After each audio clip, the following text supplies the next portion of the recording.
அப்படி என்னதான் லீவு? பெரியவன் ஆஃபீஸ் லீவுன்னு வீட்டில் இருக்கான். ஓ, ஒர்க்கர்ஸ் டேயா? நமக்கு என்னடா ஒர்க்கர்ஸ் டே?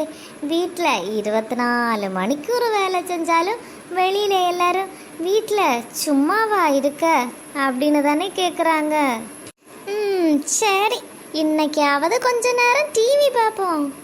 வேலை பார்க்க வேண்டியதுதான், நான் இல்லைன்னு சொல்லல.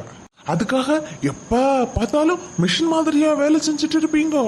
ஒரு நாள் 8 மணி நேரத்துக்கு மேல வேலை பார்க்க கூடாது. அப்படி எவனாவது உங்களை வேலை வாங்கினாங்கன்னா சம்பளத்தை ஏத்தி கொடு, இல்லைன்னா ஸ்ட்ரைக் பண்ணுவோம் அப்படின்னு சொல்லுங்க. எங்க இருந்தாலும் சரி, உங்க உரிமையை நீங்க விட்டு கொடுக்காதீங்க. உழைப்பவன் தொழிலாளி, உண்டு கொழுப்பவன் முதலாளியா? நாள் முழுக்க வேலை செஞ்சு என்னத்தை தான் சாதிக்க போறீங்க? வாழ்க்கையில பொழுதுபோக்கு ரொம்ப முக்கியம். வேலைய கஷ்டப்பட்டு செய்யக்கூடாது தம்பி, அதை இஷ்டப்பட்டு தான் செய்யணும். எப்படி நம்ம அறிவுரை? என்னம்மா டிவி பார்த்துட்டு இருக்கீங்க? இன்னைக்கு ஒரு நாள் தான் எனக்கு ஆபீஸ் லீவு.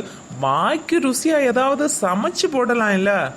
இன்னைக்கு தொழிலாளர் தினம்டா, எனக்கும் இன்னைக்கு லீவு. நீ எவ்வளவு அம்மா சேலரி வாங்குற உனக்கு லீவு விடுறதுக்கு? ஆமாடா ஆமா, சம்பளம் வாங்குற நீ தான் வேலை செய்யற, நான் வீட்ல இருந்து ஓட்டுறேன். உனக்கும் வேலை செஞ்சு கஷ்டமா இருக்கும்னு நான் யோசிக்காம போயிட்டேம்மா. சாரி. இன்னைக்கு வா, உன்னை ராணி போல பாத்துக்கிறேன். தியேட்டருக்கு போறோம், ஹோட்டலுக்கு போறோம், டுடே என்ஜாய் பண்றோம். ஓகேவா? டே தினேஷ், ஹோட்டலையும் நமக்கு வேண்டி ஒருத்தர் வேலை செய்வார் இல்லையா? ஹாப்பி